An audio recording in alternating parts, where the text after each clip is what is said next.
What's up, everybody? I'm Blevin Robinson with West Coast Cajun Cuisine, and today's video,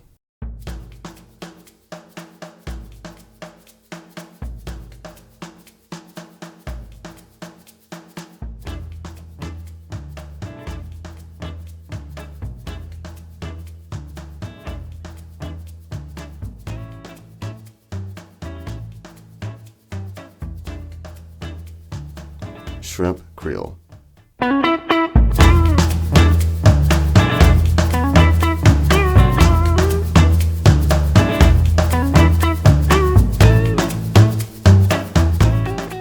Welcome to the channel, ladies and gentlemen. If this is your first time here and you're interested in learning how to cook authentic Cajun cuisine, comfort food, and just about anything for that matter, then you've come to the right place. Click that subscription button and that notification bell so you don't miss a thing. Now, today's video is a good old New Orleans, Louisiana area classic. It's called Shrimp Creole. And basically, it's some shrimp cooked down in this tomato-based gravy or stew and served over rice. And it is to die for. I love it. You can do chicken Creole, you can do shrimp Creole, you can do crawfish Creole, whatever. As a matter of fact, I did a shrimp Creole, but what I did was modify it so that you can eat it over pasta and made a pasta sauce out of it. And if you're interested in that, I'll go ahead and leave a card up here in the corner so that you can check out that video. But in the meantime, let's go ahead, get to the kitchen, and start cooking. All right, I want to start off by getting the frying pan up to about a medium-high heat. And I've added some grapeseed oil to this pan. You can use canola oil, vegetable oil, whatever high smoke point oil you have will work just fine. What we want to do is just get some color on these shrimp. All right, so we're going to go ahead and cook them all the way through. And this took about 7 minutes or so, about 3.5 minutes per side. And then once we get this shrimp cooked, we're going to remove them, set them to the side, and then we're going to add some butter. I got about 2 tablespoons of butter here. We want to go ahead and get that melted down. And once it starts to melt, I'm going to add our vegetables. Now, once we get the vegetables in there, what we want to do is give it a nice stir, mix it around. We want to saute these vegetables for about 5 minutes, just until the onions become translucent. And then once that happens, what we'll do is we'll add our seasoning. And once we get the seasoning in there, we're going to go ahead and give it a good mix, make sure it's well incorporated.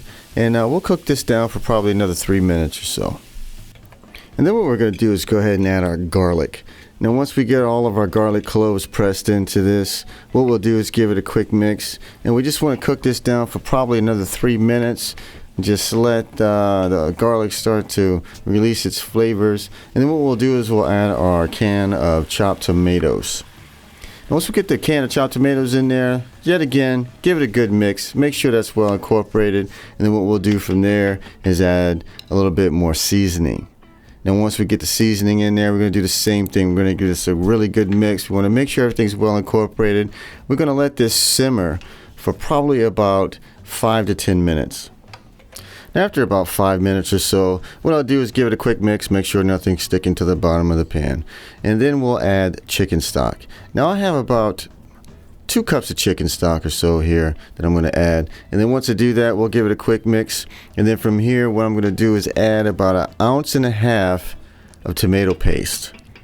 Then once we get the tomato paste in there, give it a good mix. You want to make sure that tomato paste breaks down and mixes well with the chicken stock. And then once that happens, what we'll do is let that simmer for about 30 minutes. Now, while that's simmering, what I have over here on the side is a little saucepan with about 3 cups of water. I'm adding about 2 teaspoons of kosher salt to that. And then I'm going to bring it up to a boil. Now, once it starts to boil, I have 2 cups of Jasmin rice that I'm going to add to this water. And once I do that, give it a quick mix.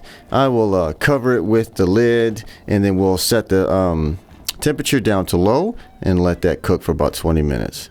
Now, right when the rice has about 5 minutes left to cook, we're going to cut the heat to the sauce, add the shrimp, make sure it's well mixed, and we're just going to let this sit until that timer goes off on the rice. And once that happens, we're going to plate up and eat. Well, there you go, ladies and gentlemen, my take on Shrimp Creole. If you enjoyed this video, go ahead and give it a thumbs up. Leave me a comment down below. I'd really appreciate that. Now, next week, I think we're going to kick the new year off with a few fish dishes. I'm going to go ahead and do maybe a series of videos, possibly 3 or 4, of different fish recipes that I want to show you guys. I went deep sea fishing just recently, caught a whole bunch of fish, so I'm going to go ahead and show you how I prepare that. So if you're interested and you haven't already, click that subscription button and that notification bell so you don't miss it. And while you're here, go ahead and check out another video on the channel, and I'll see you there.